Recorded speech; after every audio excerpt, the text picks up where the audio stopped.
Good morning, everybody. We're going to start a little bit early just to say hi. My name is Kyle, and let me just get our presentation going. I'm one of the senior consultants here at Core Strengths. I'm joined today with Mike Patterson. We'll give him a more formal introduction soon, but how are you doing this morning, Mike? I'm doing great, Kyle. It's early in Southern California, but it's great to be here and be with all these folks who are online with us. Yeah, and Southern California is awesome. It's going to be warm this week. I cannot believe we're going to hit 80. I think Friday and Saturday. Oh my goodness. So if you're East Coast or wherever you are and it might be cold, hey, we're sorry for you, but come and visit. We'd love to have you. So welcome to Leading Now. Again, you can see my name is Kyle Menig. I'm the host. Apparently in that picture, it's my powerful side look away shot. And I look really excited about that compass. I don't know who designed this, but I look really focused and intent. That is your best side, Kyle. I really agree. But anyway, I'm one of the senior consultants here. I get to work with facilitators, though, and help them kind of be more awesome at what they're doing using Core Strengths. So I'm excited to be part of that and helping them be successful as they work with talent, with humans in their organizations. Today's agenda, we're going to cover a number of different things in terms of leading now and looking at these trends in leadership. You can see we're going to be talking about relationship intelligence and how that bridge between performance and people is going to be important. How to develop more relationship intelligence using the SDI 2.0 assessment. How to apply those things, though, with our talent effectiveness platform. And if you haven't seen that yet, you're really in for a treat today as we kind of jump through how to use these great tools that can literally be used on any smart device as well, which is exciting. We'll have time for question and answers at the end, and then we'll even discuss possible next steps in terms of what you might want to do and to increase your relationship intelligence or the opportunities that you can have to use the SDI 2.0 and the talent effectiveness platform. So as a thank you, just so you know, there's going to be a paper leading now that's going to give a lot of the summaries and even, I guess it would even enhance some of what we talk about today. That'll come to you as an email. Just again, as a quick thank you for giving us some of your time today. We hope it adds value to what you're doing. There's going to be opportunities, you're going to hear about opportunities to try the SDI 2.0, just depending on your circumstances and the organization that you're with. You could try it out and see how it goes, how it might help you and your teams in your organization.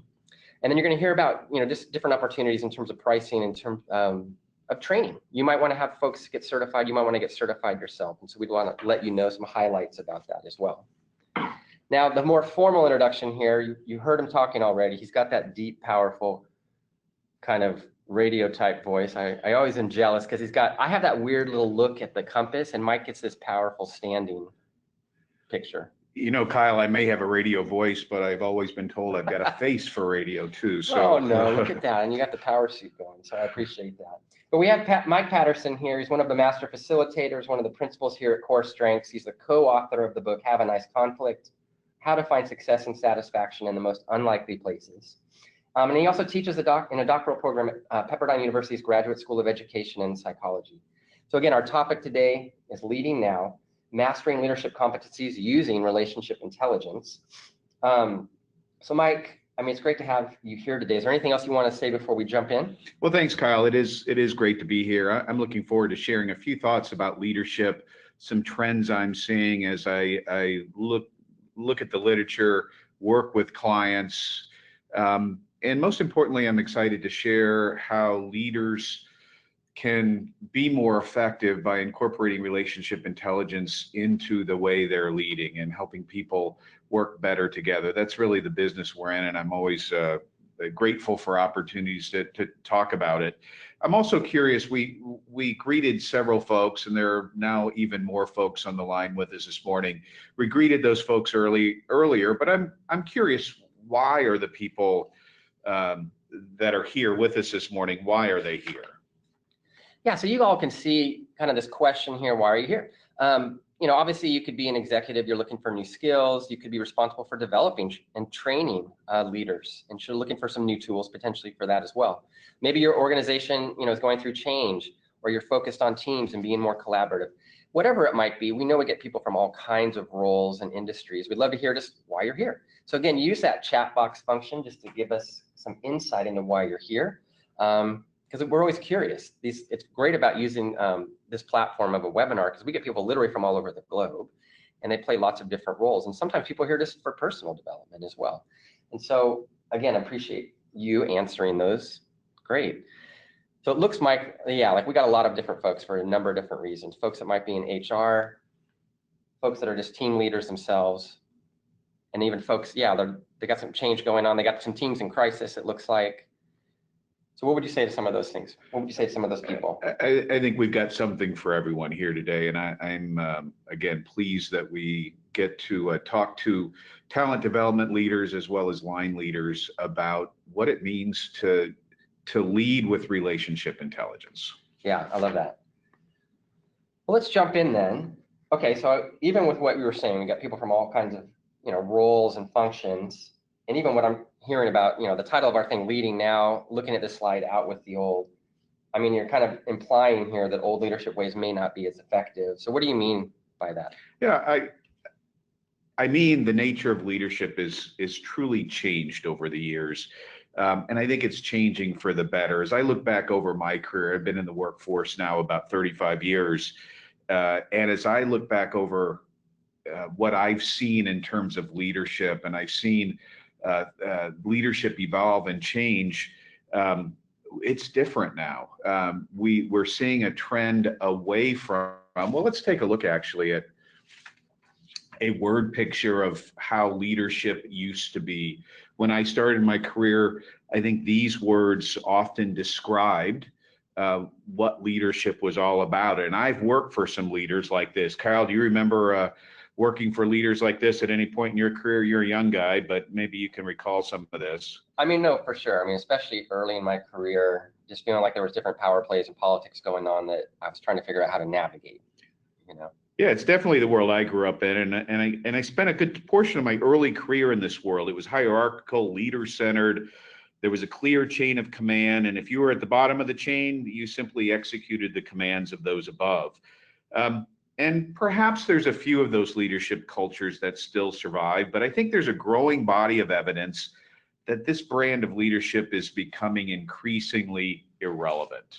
Yeah, no, that makes sense. And now we're seeing a new world of leadership emerging. In the past, success was as a leader was determined by your ability to assess situations quickly, make decisions, take quick action, deliver goals, deliver results. But really now it's based on how well leaders are able to empower others, how well leaders are able to bring out the best in others, and how well leaders are able to relate to the folks they need to work with. And so here's a word picture that I think reflects the new nature of leadership. And maybe we can get some folks to chime in here. Let's get people on the line involved here to tell us if any of these words resonate for them. Yeah, so I mean, let us know, you guys. Are there, 2 or 3 of these words that would stand out to you in terms of what your organization's approach is to developing leaders, or at least the culture you might like to create? What would be some of the words that you would use, again, to describe your organization and what they're doing already, or again, what you would love to see happen in your organization? Yeah, some organizations are in transition now from the old to the new. And so maybe there's still an aspirational stance here for a lot of folks. But yeah, let's hear what's coming in. I see inclusion. I see rapid change. A couple people have noted collaboration, empowerment, transparency, trust. Pretty much all the words are being represented on our screens here. Authenticity. Yeah, that's a good one. How do you represent yourself as a leader authentically? I think is something that's really important. Yeah, that's fantastic. Thanks, everyone. That's encouraging. Yeah, for sure. So what I'd like to share at this point for just the next few minutes is 4 trends in leadership that I'm seeing now that we're in the digital age. We've identified that the old is gone, or we're quickly moving away from the old. Organizations are living in the new world of leadership. So what does that look like? And then later, what would it look like for us as leaders to practice these 4 trends, or be able to elevate our performance in these 4 different areas. So let's take a look at what those trends are. Yeah, so let's do a quick summary here, Mike.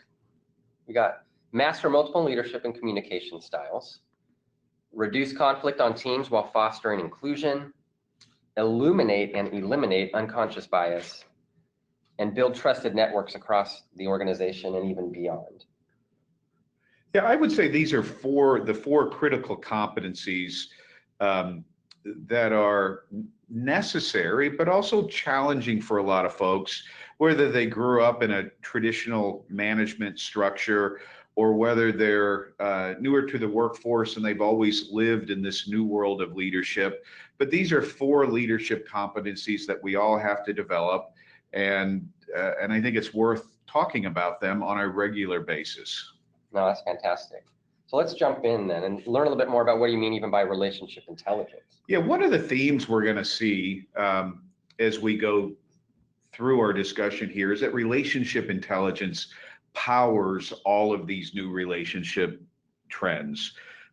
Without relationship intelligence, it would be difficult, if not impossible, to develop these leadership skills in the digital age. And the good news is that relationship intelligence is attainable for all and can be scaled throughout an organization by leveraging both training and technology. And obviously, that's the business you and I are in, Kyle, and a lot of the folks on the line are working with us in that regard.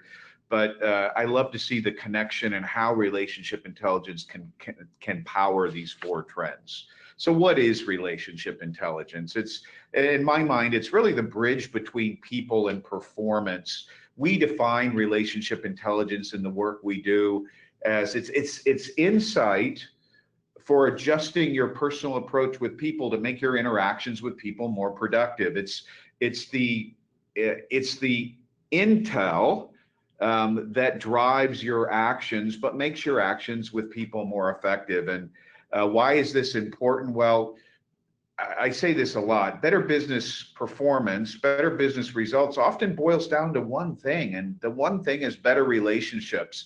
How do we work better together? And that's a big mystery for some folks, but relationship intelligence takes some of the guesswork out of working better together. Yeah, and even as you mentioned that, I mean, just the idea of relationship intelligence, one of those things I wish I had known that 15, 20 years ago when I was just getting started. I can remember, I guess I would call it old Kyle, where I kind of just got in my own way so often, and I seem to miss it. And so let's dig into more of these trends that you found and how it can help us. Yeah, the first competency or the first trend I see is the need for leaders to be able to communicate in different styles in order to connect with the very different people on their teams. The world we work in now is a diverse, multicultural world. It's the most diverse workforce in any time in human history. Right now, we've got people, you've got people in your organization that you work with, that are on your team, or that you need to connect with to make things happen from different functional areas, several different generational cohorts, from baby boomers to millennials, and maybe even a few Zoomers are in the workforce at this point. They're from several countries, several cultures, different races, ethnicity, men, women, you name it. People are different in the workplace. And so we've got to be able to connect with each one of those different kinds of people in the workforce, communicate with them in a way that resonates with them in order to really engage them and bring out the best in them. That's really the most important role of a leader in my mind, is to bring out the best in the people around them. And it all begins with how you can communicate, connect, and collaborate with people. Yeah, no, that's fantastic. Let's look at number 2. Second trend I see is the need to reduce conflict and foster inclusion. And so, you know, we've all experienced conflict in the workplace, and we've all experienced the cost of conflict in the workplace. Conflict is costly. It costs on a number of levels. We could, and we've actually done some modeling and some research in this area about how much conflict costs, the financial cost, the personal cost, the way it reflects in absenteeism and voluntary turnover, all that adds up, so that we need to figure out a way to do less conflict. And we define conflict as that emotional response to when something important to me feels threatened, or some, my sense of self-worth feels as though it's being attacked, but allow for the opportunity for good, healthy opposition, because opposition is good. It allows people to offer diverse perspectives. We just noted that we've got a diverse workforce, and those diverse perspectives are valuable for us as we try to innovate, drive new approaches, deliver results in a different way. And we need those different perspectives. And sometimes we need good, healthy debate to drive those changes we need.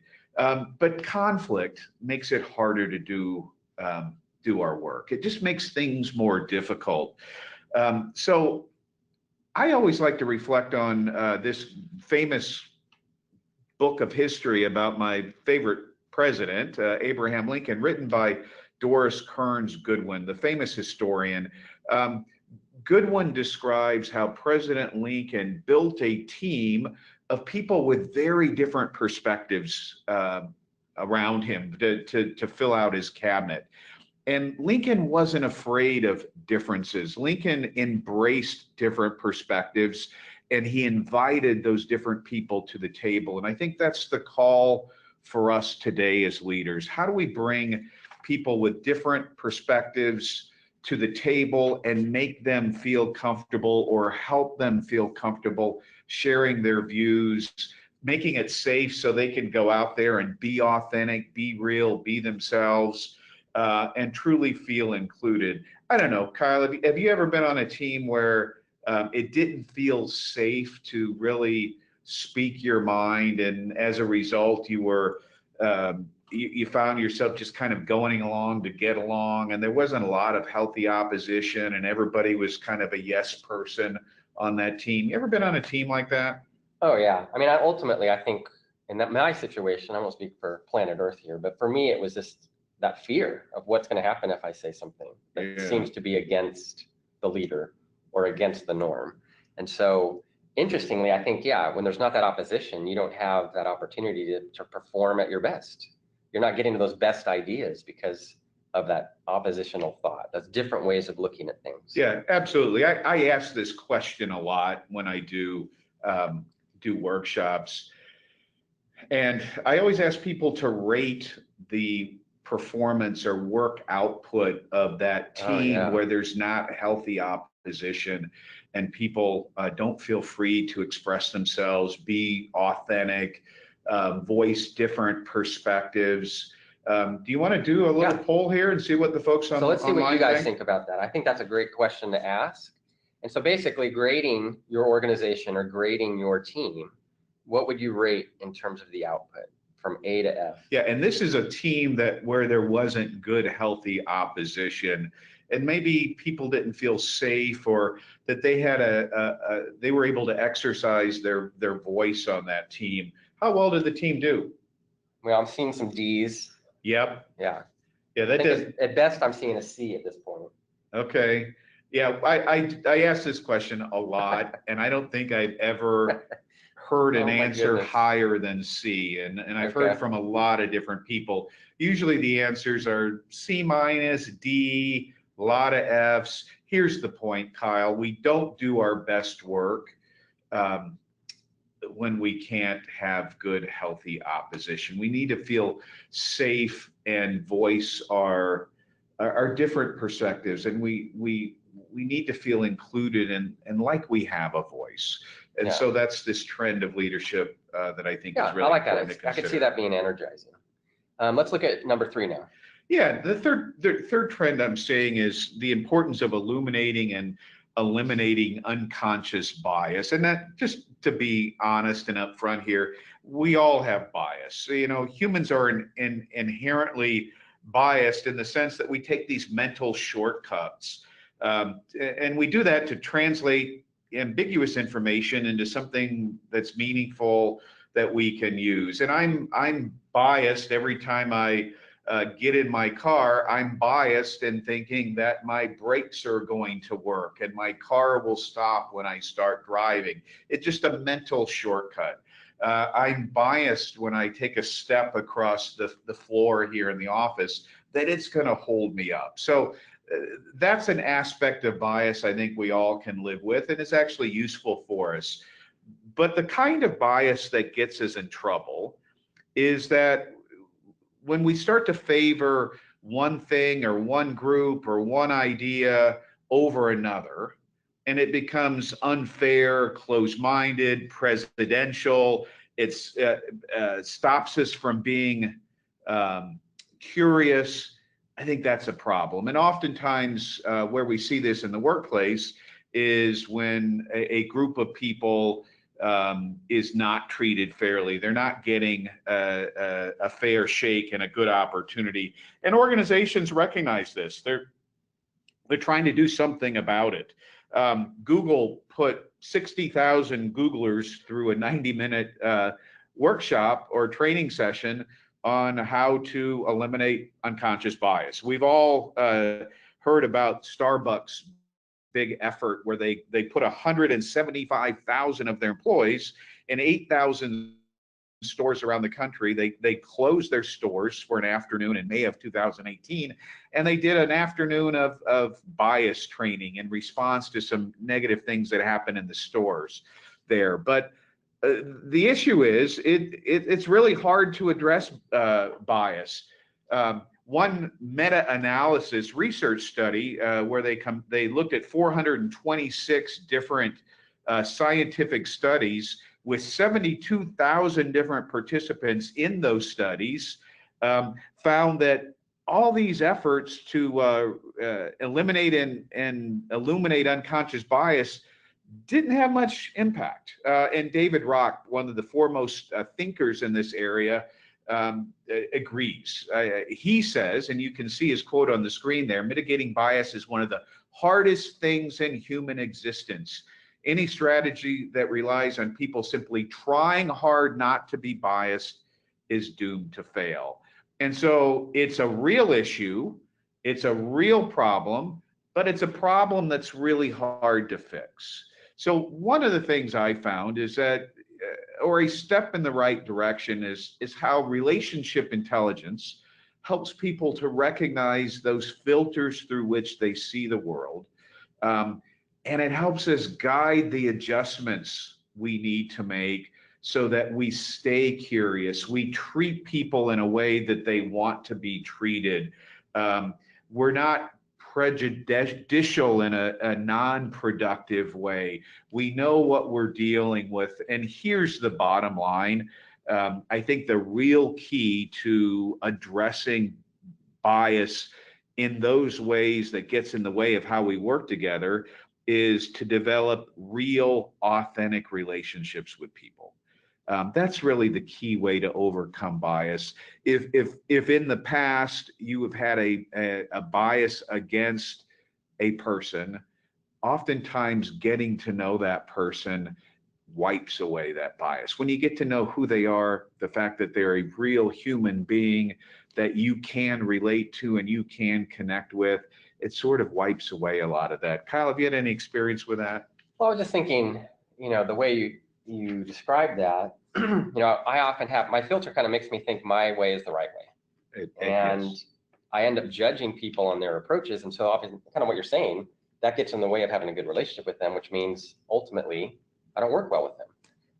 And so I like your description of how to overcome that bias in terms of really just getting to know them better and what they appreciate and what they value. Yeah, Abraham Lincoln, I'll go back to Lincoln, my favorite president. Lincoln said, I don't like that man, so I need to get to know him better. Isn't that profound? Yeah. If we move closer to another person and see them more clearly, we oftentimes eliminate that bias that might get in our way. Yeah, that's huge. Okay, so let's hit trend 4. Yeah, let's talk about the importance of building networks. Probably the greatest frustration I hear about as I work with clients around the country and around the world for that matter, is a tendency for people to want to work within their silo, to stay in their functional area, to only talk to the people on their team, to only collaborate with people on their team. But in the 21st century, and in most of the organizations I work with, the work that people need to do is really complex. And it involves far too many people to limit communication and collaboration to one's own department. And traditional hierarchical organizations that have clear change of commands, and you report to your boss who reports to his boss or her boss, and you go up the chain, that's not really the way things work anymore. Organizations are matrixed. We work in cross-functional teams. We've got to be able to break out of those silos and to be able to work more broadly with people from different areas of the organization. In fact, what I think is a better image of leadership in the 21st century is the symphony. That group of people playing different instruments, doing sort of different things within the orchestra that come together to make beautiful music. Each player knows his piece, knows his part, knows his instrument, plays his or her music, but the strategy, the plan is to bring everyone together to really make an impressive sound. And that's what is called for in organizations today, bringing people together to be greater than the sum of their individual parts to address the challenges that organizations face. No, that's fantastic. So obviously those are the 4 trends in leadership. I mean, you can see the summary on the screen, everybody. But of course, the important question is, how do we address that? How do we help leaders become more effective in their relationships? Yeah, and our answer to that, Kyle, is relationship intelligence. But relationship intelligence is something that you practice every day. You incorporate into your daily work, your daily interactions, your meetings, the way you write messages, the way you have conversations with people. That's what relationship intelligence is all about. So you need to be able to access it when you need it. And if you need it all the time, you need to be able to access it all the time. And so what we do is put relationship intelligence into the palm of people's hands. And I mean literally in the palms of their hands. So let's show the folks online here today what I mean by that. Get there. Boom. Sorry. Hold on. America. There we go. Should we refresh? Oh, yeah. We'll just hit that again. Perfect. Awesome.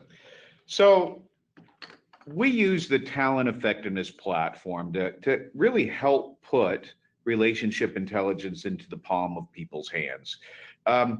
Some of you on the line may have experienced our talent effectiveness platform, and if you haven't, we'd love to show it to you. But everything we do begins with having people take the SDI 2.0 assessment. It takes about 20-25 minutes to actually complete the assessment on any digital device, but the results it yields are so incredibly powerful. It gives really 4 views of a person.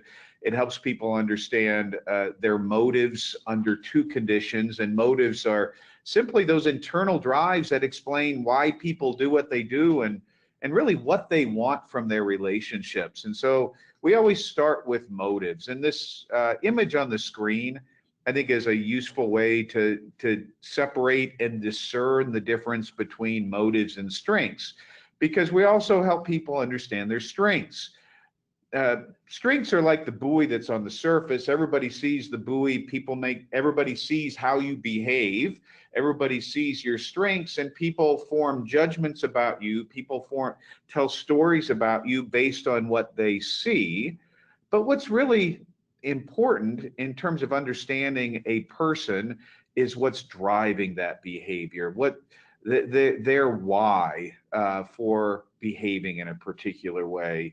What's driving that? So we start with why, we start with motives, And we help people experience their motives under two conditions: when things are going well and when there's conflict. And what Kyle's kind of walking you through on the screen is, and I've got my results here on the screen. And just to share with everybody too, what Mike's showing, what's great about this first screen on Discover in terms of results is a personalized video that's actually helping Mike understand his own motives. And that's delivered instantaneously when someone completes this. Yeah, absolutely.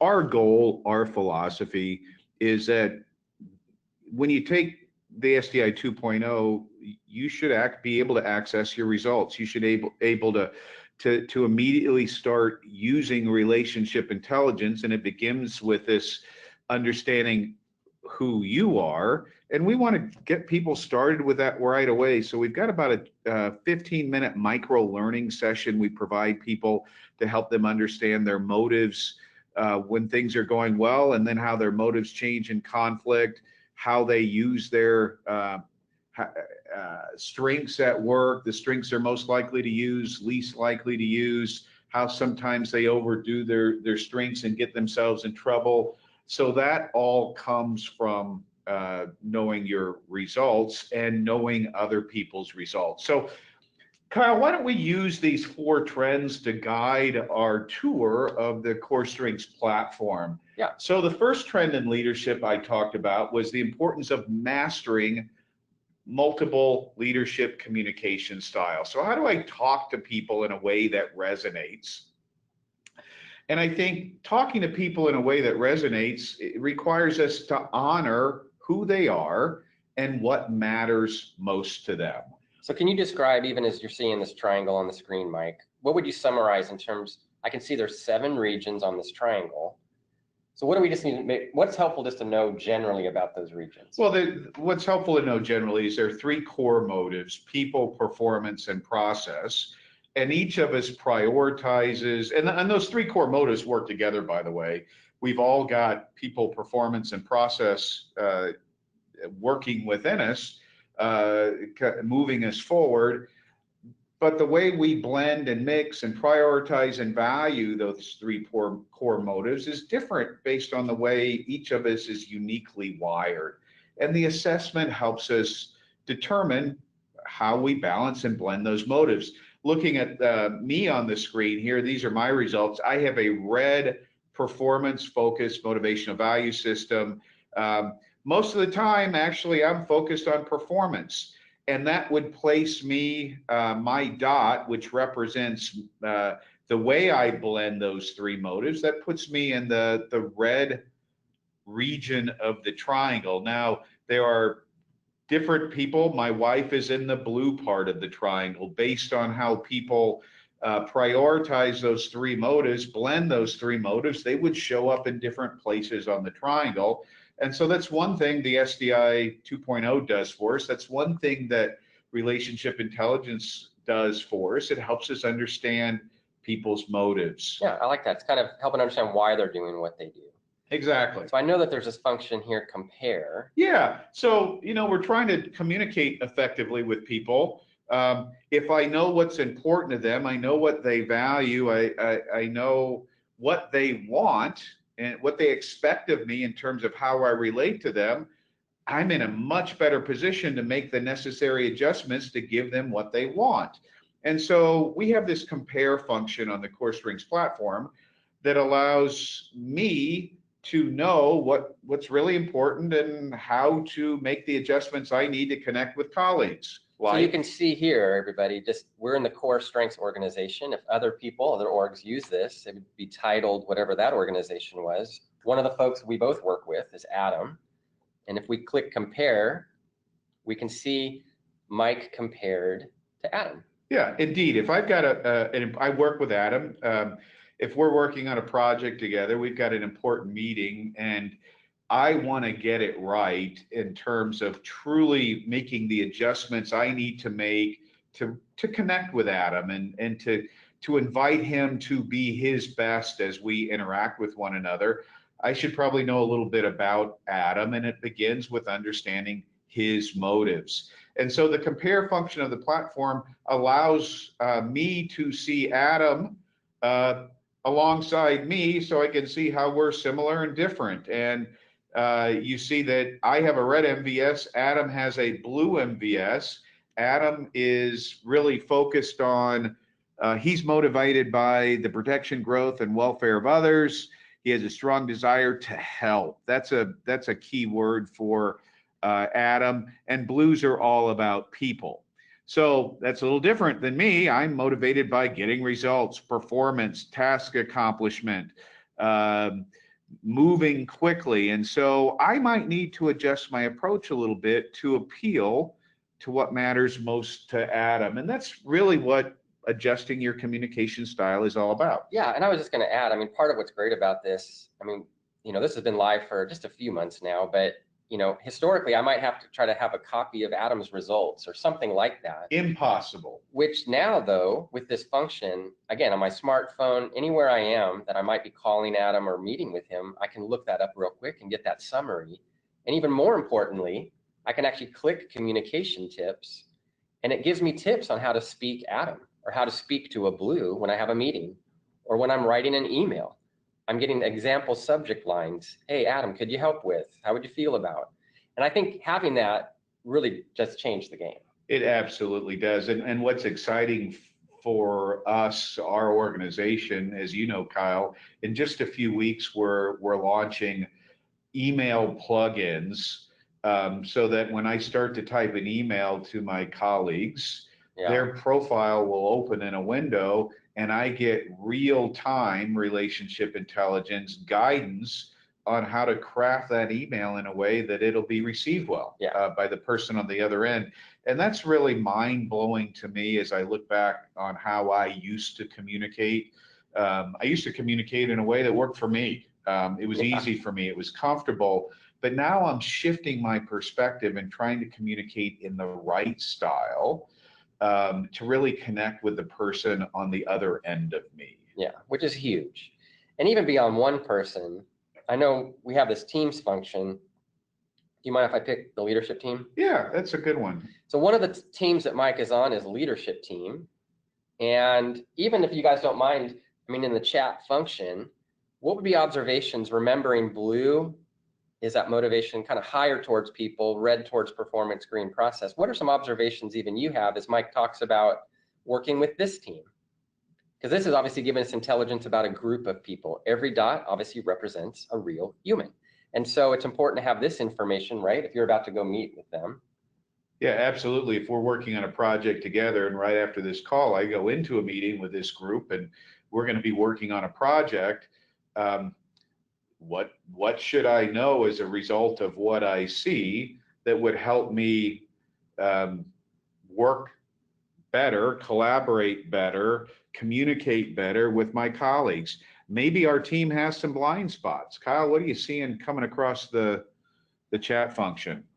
Yeah, I mean, people are noticing there's not anyone in green or missing process. How would you speak to that? Yeah, I would say, I mean, it's good to know that. It is a potential blind spot for us. So we need to be extra diligent in terms of talking about and establishing and following through on process. Several folks on the team are about action, jumping in, making things happen. But if we don't have a sound process, we don't think things through, we don't look at the data carefully, we could get ourselves in trouble. So we may need to be more intentional about process. Similarly, looking at the fact we've got some people leaning toward the blue, but we might want to be cognizant of how our decisions are impacting people outside of the room. Are we helping people, or potentially are we doing something other than helping people as we make these decisions? And so we just have to be more attentive on that front as well. Yeah, and I always think it's a good reminder, because you brought it up earlier, we're always a blend of the motives.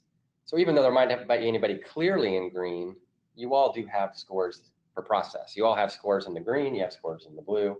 And so it just gives you some insight. Absolutely. And that's why I use terms like be more intentional, be more diligent. I like that. Because we certainly have the ability to tap into green motives, blue motives. Let's talk about how we reduce conflict and foster inclusion. That sounds great. So one of the things we need to understand about conflict is triggered when something important to us comes under threat, or at least we perceive it as being threatened.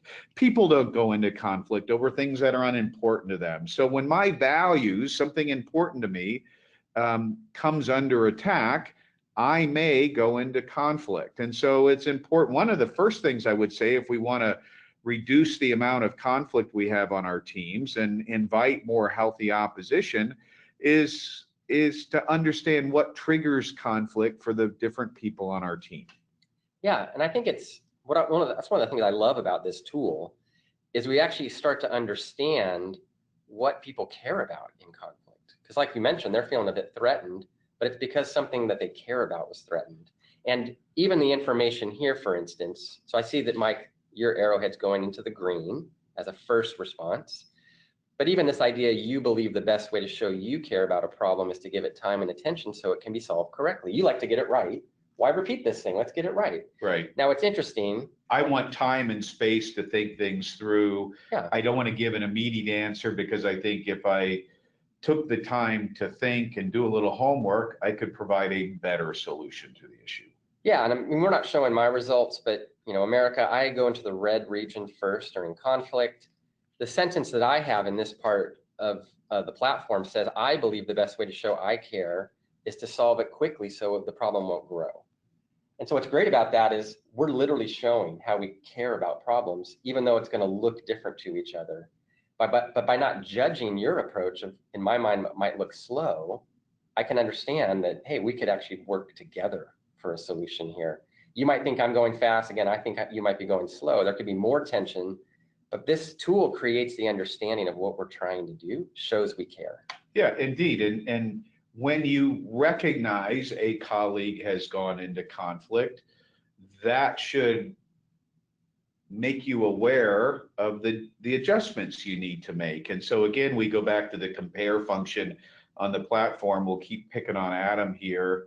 Picking on conflict now. Yeah, where does Adam go in conflict? And the relationship intelligence informs us about that. So relationship intelligence now gives us insight that should guide adjustments on our part. So if I know what happens to Adam in conflict, I should deal with Adam in a way that works for him in conflict. It's moving toward that person to meet them where they are. And again, our platform gives us insight on how to make those adjustments and very precise direction on how to do that. Yeah, because I mean, I'm sure we've all experienced it with teams when we think there's conflict. Often we don't know what to do. And we're worried it might even get worse if we have that conversation. And so I love that this gives us a tool to use and that we can approach that with some intelligence. Yeah, my experience in dealing with someone in conflict is if we can move toward them and meet them where they are, we will move toward a solution. Yeah, I like that. So now we have illuminate and eliminate unconscious bias as one of the trends. How does this platform, how does SDI 2.0 address that? Yeah, the platform helps us recognize the filters through which each person views the world.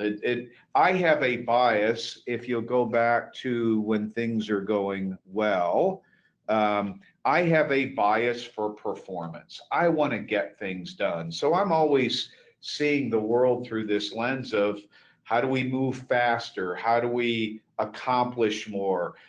How many things can I check off my to-do list today? Yeah. My colleagues see the world through different lenses. Adam sees the world through a blue perspective, a blue lens, and he's saying, how do I help people? How do I take care of people in this situation? And that makes him very effective as one of our client partners, client vice presidents, because he really wants to help each of his clients succeed. AJ is another guy on our team. AJ has a green perspective. He likes to implement process and make sure things are right. And he's covering all the bases and he's documenting everything. And so he's trying to help. So, you know, it feels like I'm talking a lot here, Kyle. I'd like to hear from the folks in the audience. Why don't we give them a chance to chime in here? Well, I know we're talking about where people might land on this triangle in terms of motivation. And remembering blue people, red performance, green process, you know, if all three motives show up about equally, they kind of show up in that region called the hub, which is right in the middle. And there's other blends as well. But let's see where you might think you might land if you were to, you know, take the SDI 2.0. Where would your dot be? So I'm going to launch a poll again. It's just going to point you to the idea. Do you think you'd be in that blue region, maybe the red performance, green process, or do you think you might be one of the blends? We always like to see where people think they're going to show up. Some of you, of course, might have taken a previous version of this, so you know, and that's fine. Please participate. Appreciate that. I'm going to give you just a few more seconds here. There's a lot of folks in that blend, it looks like. Oh my goodness, yeah. Which is, that's understandable. That's like 4 different regions. I kind of slam them all into the blend. Okay, great. So I'm going to close it now. Thank you guys for voting. Let me just share that with you all. So like I mentioned, there's a lot of people that would either be kind of blending 2 of those motives or even all 3. And then a few of you, maybe like Mike and even myself actually, showing up in that performance region. So thanks for participating. And again, if you haven't done this yet, there's opportunities to try this out officially. And what's interesting about the platform we're talking about today is you can look at data across your team, your organization, get a very broad view of where people land on this SDI triangle. Yeah, it's fantastic. Okay, so we got that 4th trend. Yeah, and I'd love to see how the platform might address building those trusted networks, both in and even outside of your organization. How does this help people, just relationships everywhere? Well, I recall the image of the symphony we had on the screen earlier in our conversation. A symphony is bringing very different people together and making beautiful music. That's what symphonies do. And so one way that relationship intelligence informs how we bring different people together to make beautiful music together. Well, let's go back to our teams view here and put our team together. And just to mention, I mean, people could see you had probably like 8 or 9 different teams that you'd set up. And I like that as one of the features, in that people are always part of a team, but multiple working groups and certain projects they're working on. And this gives you that intelligence for all of those groups. Yeah, and what's neat is that everyone can create teams. Everyone can connect with people and compare the results. And so here's a picture of our team from a motives perspective. But what we haven't talked much about are strengths and how everyone on the team brings strengths. And strengths are really the tools we use to relate to one another and get things done. So this is how we create the beautiful music, by bringing our strengths forward. And if we look at our team strengths, we get a sense for the strengths that we're more likely to use or most likely to use at work, and the ones we're less likely to use at work. But the beautiful thing is, if we've got relationship intelligence, we understand the people we're working with, we get to bring the right strength in order to achieve the result we're going after. So this is like a big toolbox for us, and relationship intelligence informs which tool would be best for the job. And I was going to say too, what's interesting looking at, so what he's speaking to here, this is the group of people. So it looks like, what is there, 9, 10 of you that are on here in terms of your motives. I think we did, and people noticed as well out there, you might have been a little lower in the motivational part for process. And it's interesting that it does happen to show up that the green themed, process themed strengths do show up a bit lower, but that's where it's giving you that intelligence. Hey, there's going to be times we might need to have a conversation and really focus on analytical or something. So I said earlier that we just might need to be a little more intentional, more diligent in order to incorporate process into the work we're doing. The way we do that is by using our strengths. And so even these strengths, there's some assessments, some people that would tell you that you ought to just focus on the ones on top, the ones that you're naturally good at. We would say, that's probably not real world, because there are times working with certain people in some situations where some of these strengths that are near the bottom of my team strength portrait that would serve us really well. And with relationship intelligence, we really do know how to bring the right strength based on who we're working with and what we're trying to accomplish. And I think I can appreciate that in that, let's say you guys did decide analytical might be something that needs more attention on a project. We can actually go back then to your Discover, Mike, for instance. Yeah, why would I want to be analytical, or can I be analytical? Click on Discover, click on Reasons. Now we're going to see, this is picking on Mike again, where he might have analytical. And tell us what we're seeing when we click on that with the reasons. So analytical is a strength that's in the bottom half of my strength portrait. It's not one of my main strengths, one of my go-tos, and I might even be a little less comfortable with that one than some that are closer to the top, but I can access it. I can access that strength, that tool in my relational toolbox, if I give myself the right reasons. In other words, I recognize why I would want to use that strength, and how I could bring that strength into service of my red motives. And this insight that's on the screen is great for self-coaching, me coaching myself. Or Kyle, if you're my coach, you're working with me and you're trying to help me recognize how and why to be more analytical in the work I'm doing, that would be some great insight you could bring to my attention as well. Yeah, and what Mike's talking about there is even going back to this compare function. Let's pick on Adam again, just because he's been our favorite person to pick on. If we click on strengths here, what Mike's talking about is having a coaching conversation. So if Mike was meeting with Adam, and he can look at Adam's strengths by clicking on strengths, but he could also click on reasons. And let's say he was asking Adam to be a little more methodical. Well, now we click on methodical, and we're going to see blue Adam reasons for using methodical. And you can see how those would show up. Now, interestingly, this is saying to create structure that'll benefit others, because Adam's blue, he likes to benefit and help others. We can actually click on Mike, though, and see what would methodical look like, just so you guys all know that these actually are different. His is saying to increase the chance of success, he might want to be methodical, or to make sure that he communicates clearly and effectively. And so you can hear, hopefully, there's blue reasons, there's red reasons, obviously green reasons, hub reasons, and it gives you that much, information to help people take new steps or productive steps. So with that, I know we're getting close to our end. We definitely want to make sure you guys know you can ask questions at any time, and you can put those in the chat function. We'll have someone get back to you if there's other questions that come up. We did want to kind of come back here, because I know, where would that be on here, Mike? It's toward the end of the deck, Kyle. I think it's important for people to know what some possible next steps for them might be. Fantastic. There's a chance here for them to ask us some questions, and whether it's a question that we get to here in our final few minutes online with folks, or whether it's a question that comes in through email to this marketing site, we want to be in dialogue with the folks who are on this call and answer those questions. So Kyle, I've had a good time this morning. Should we wrap it up? Yeah, no, that sounds great. And again, if you have questions, don't hesitate to reach out. This will be the best email to get a hold of someone here. You can forward that to someone to connect with you, usually within about 24 hours at the most. We try to get back to you even within an hour, actually. So don't hesitate if something comes up and you're thinking of ways that this might help you.